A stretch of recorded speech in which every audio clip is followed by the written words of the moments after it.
મન મક્કમ હોય તો માળવે જવાય આવું ઉદાહરણ નવસારી જિલ્લાના એક વ્યક્તિએ પૂરું પાડ્યું છે। પોતે ભલે દિવ્યાંગ છે, પરંતુ લોકોની જિંદગી કેવી રીતે બચાવવી તે આ વ્યક્તિ સારી રીતે જાણે છે। કોઈ પણ મોટી બીમારીમાં રક્તની જરૂરિયાત પહેલી પડે છે અને આ માટે રક્તદાન કરવા માટે અનેકવાર સરકારી સંસ્થાઓ અને રેડ ક્રોસ સોસાયટી દ્વારા અવારનવાર અપીલ રક્તદાન કરવા માટે કરવામાં આવે છે, પરંતુ કેટલાક એવા લોકો છે જે પોતાની જવાબદારી સ્વૈચ્છિક સમજીને રક્તદાન કરવા માટે હર હંમેશા તૈયાર હોય છે। સ્વસ્થ માનવી તો રક્તદાન કરતો જ હોય છે, પરંતુ આજે વાત છે નવસારી જિલ્લાના આ દિવ્યાંગ વ્યક્તિ કે જેણે 50 વખત અત્યાર સુધી રક્તદાન કર્યું છે। પોતે ભલે દિવ્યાંગ છે, પરંતુ તેણે તેના માનસિકતામાંથી આ દિવ્યાંગતા કાઢી એક મજબૂત અને મક્કમ માનવી જીવન જીવી રહ્યા છે। નવસારીના રમેશચંદ્ર સોમાભાઈ પટેલ કે જેઓ 11 મહિનાના હતા ત્યારથી જ તેઓ દિવ્યાંગ છે। પોલિયોની બીમારીના કારણે તેમને દિવ્યાંગતા આવી હતી। હાલ આ વ્યક્તિ 43 વર્ષના છે। જો કે 43 વર્ષની ઉંમરમાં તેમણે 50થી વધુ વખત રક્તદાન કર્યું છે।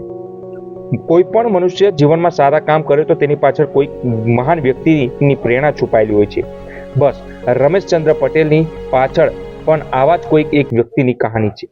ડોક્ટર એપીજે અબ્દુલ કલામ કે જેમના એક ભાષણથી તેમને રક્તદાન કરવા માટેની એક પ્રેરણા મળી હતી। ચાલો જાણીએ શું છે તેમના અનુભવો।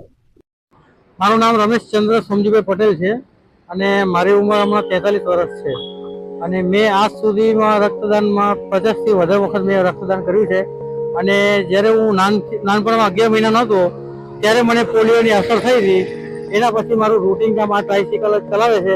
મારું સ્કૂલ એજ્યુકેશન બધું આને પર જ થયું છે અને આજે 14 તારીખ વિશ્વ રક્તદાતા દિવસ છે આજે, તો આપણે એને હર્ષોલ્લાસથી મનાવીએ અને પ્રેરણા આપીએ કે લોકોને વધુથી વધુ રક્તદાન કરે। લોકો કોઈ બીજાને જિંદગીમાં કોઈને કામ આવે, કોઈ આર્થિક રીતે કામ આવે, કોઈ શારીરિક રીતે કામ આવે, આપણે રક્તદાન કરીને એને કોઈને કામ આવીએ, કોઈ જીવ બચાવીએ, બરાબર।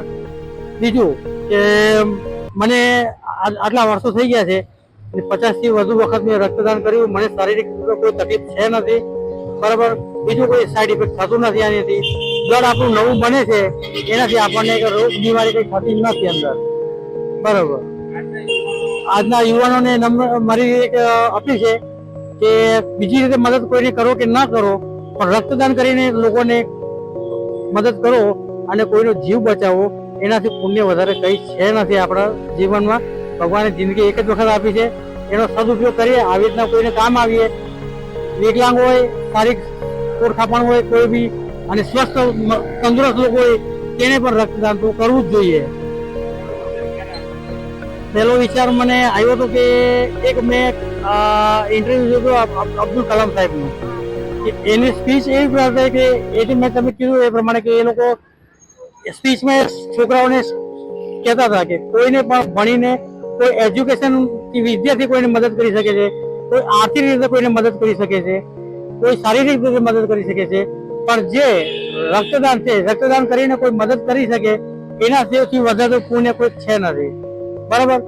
આપણે બીજી રીતે ના તો કરી નહીં, ખાલી આપણે રક્તદાન કરીને બી કોઈને બી જીવ બચાવી શકીએ છીએ, કોઈ જિંદગી બચે આશીર્વાદ મળે આપણને, બરાબર। એટલે આ એક પ્રેરણા મને અબ્દુલ કલામ સાહેબ પાસેથી મળી છે, જે બેસ્ટમાં બેસ્ટ મારા જીવનમાં મેં ઉતારી અને મેં એના પર આગળ કામ કર્યું છે।